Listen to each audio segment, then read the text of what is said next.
બનાસકાંઠાથી બનાસકાંઠાના આંગણવાડી કેન્દ્રો કે જ્યાં સરકારે આપેલા આરઓ પ્લાન્ટ હાલ ધૂળ ખાઈ રહ્યા છે। ઉનાળાની ગરમીમાં નાના ભૂલકાઓને પીવાનું શુદ્ધ પાણી મળી રહે તે માટે સરકારે આરઓ પ્લાન્ટ તો લગાવી દીધા, પણ તેની જાળવણીના અભાવે આ પ્લાન્ટ બંધ હાલતમાં છે, જેને કારણે બાળકોને પીવાનું શુદ્ધ પાણી નથી મળતું।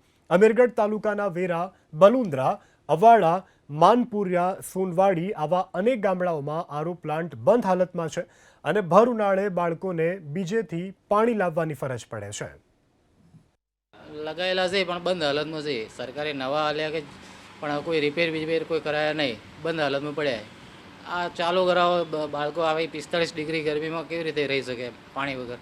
મોટા માણસો તો રહી શકે પણ નાના માણસોને તકલીફ પડે। બાળકોને સુવિધા હતી પણ પહેલાં મશીન બગડી ગયું, એના કરતી હવે બંધ છે, એ પડ્યું એમને નવું હાલે તો એમ સારું, એમ ઠંડુ પાણી બધા પીવે, છોકરો નાનો આવે એના માટે। પાણી તો કોઈ છોકરો બોટલમાં નાનો લઈને આવે, ઘરથી લઈને આવે, કોઈ ભરેલું એ પીવે।